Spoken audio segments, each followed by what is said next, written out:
जालियांवाला बाग हत्याकांड भारतवासियों का दिल दहला देने वाला एक घटना था।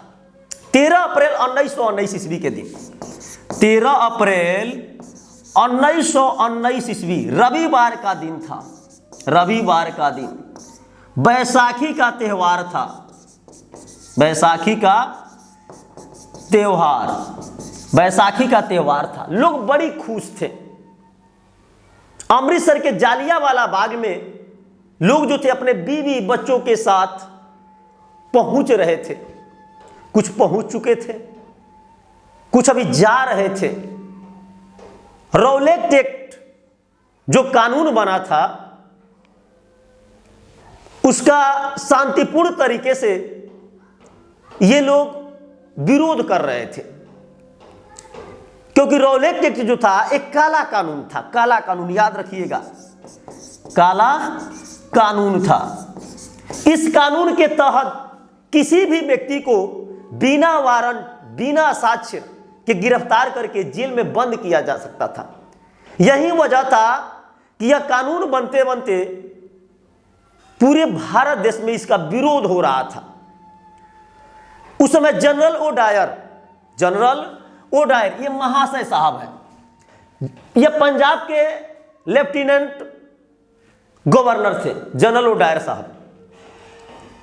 इन्होंने किया क्या, जब इनको सूचना मिली कि अमृतसर के जालियांवाला बाग में लोगों की भीड़ इकट्ठा हुआ है और लोग सरकार की आलोचना कर रहे हैं, इन्होंने तुरंत अमृतसर के सेनापति आर जो डायर थे उनको यह सूचना दिया।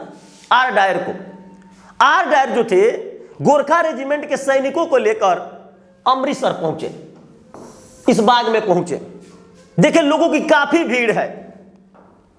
जनरल डायर ने तुरंत आदेश दे दिया, कहा कि 3 मिनट के अंदर में, कई मिनट याद रखिएगा, 3 मिनट के अंदर में यहां से भाग जाओ, नहीं तो गोलियां चला दी जाएगी। रास्ता जो था काफी संकरा था, यहां पे देख सकते हैं आप, काफी पतला रास्ता था। हजारों की भीड़ थी। 3 मिनट में कोई कैसे भाग सकता है। जनरल ओ डायर ने किया क्या कि लोगों पर गोलियां चलाने का आदेश दे दिया। लगा गोली चलने, अनाधूर गोली चल रहा था। 1650 राउंड गोलियां चला। लोग जो थे इधर उधर भाग रहे थे, पूरा भगदड़ मच गया था। सबको अपनी जान की परवाह थी, हम कैसे बचें। कुछ तो ऐसे भी लोग थे जो अपने बच्चों के साथ, बीवी के साथ अमृतसर के उस बाग में कुआं था, उस कुएं में कूद गए अपनी जान को बचाने के लिए। कहा जाता है ना कि मरता क्या ना करता। तो लोग जो थे अनाधूर इस कुएं में कूदना शुरू कर दिए, एक के ऊपर एक, एक के ऊपर एक, एक के ऊपर एक कूदना शुरू कर दिए। कुआं पूरी तरह से लोगों से भर गया। उसके बाद डायर के सैनिक आए, ऊपर से गोली बरसा दिए। 100 से अधिक लाशें इस कुएं से निकाला गया था। अमृतसर का जो बाग था वह जालियांवाला खून से पूरी तरह से रंग गया था। वहां के दीवारों पे देखिएगा कि गोली के निशान पूरी तरह से दिखाई पड़ रहे थे, आज भी दिखाई देते हैं। सरकारी आंकड़ों के अनुसार 379 लोग मारे गए थे। 379 लोग मारे गए थे, परंतु यह सरासर गलत था। 4 गुना आंकड़ों को कम कर दिया गया था। 1500 से अधिक लोग मारे गए थे, हजारों लोग घायल हुए थे।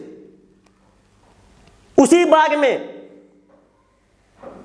एक व्यक्ति बचा हुआ था जो हमारे देश का समझिए कि जीता जागता नौजवान था। वहीं ऊधम सिंह, इन्होंने अपने आंखों से उस घटना को देखा था और उसी दिन इन्होंने निर्णय ले लिया था कि हम अपने भाइयों की, बहनों की बदला जनरल ओ डायर को मार कर लेंगे। इस घटना का पता महात्मा गांधी को चला। महात्मा गांधी ने किया क्या, कैसरे हिंद की जो इन्हें उपाधि मिला था, इन्होंने त्याग दिया रविन्द्रनाथ टैगोर सर नाइट की उपाधि नहीं मिला था, सर नाइटहुड की उपाधि मिला था, इन्होंने त्याग दिया।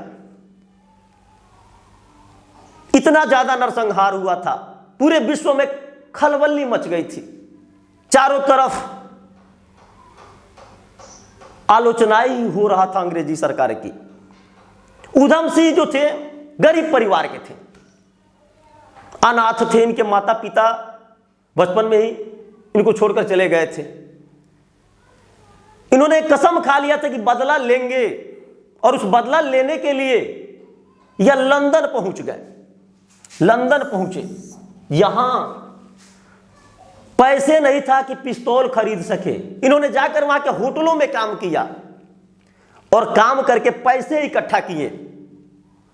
ऐसा वीर थे उधम सिंह, पैसे इकट्ठा किए और इकट्ठा करके इन्होंने बंदूक खरीद लिया, पिस्तौल खरीदा इन्होंने, और उस दिन का इंतजार करने लगे जिस दिन जनरल ओडायर इनके सामने आ जाए, उसे गोलियों से भून देंगे।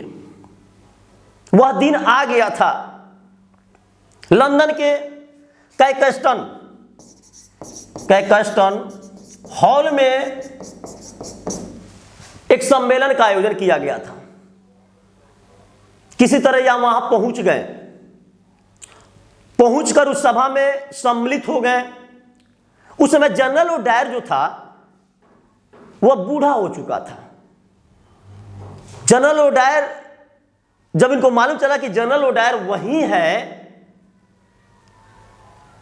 इनका आग बबूला, एकदम समझिए माथा जो था ठनक गया। इन्होंने बंदूक पिस्तौल निकाला अपनी जेब से, धाए धाए 3 गोलियां मारा, मार सुना, मर गया वहीं पर, चित्ते गिर गया। सैनिक जो थे दौड़ पड़े, जनरल ओडायर के जो सैनिक थे, लेकिन डर इतना था ना कि कोई सैनिक के हाथ नहीं लगाया।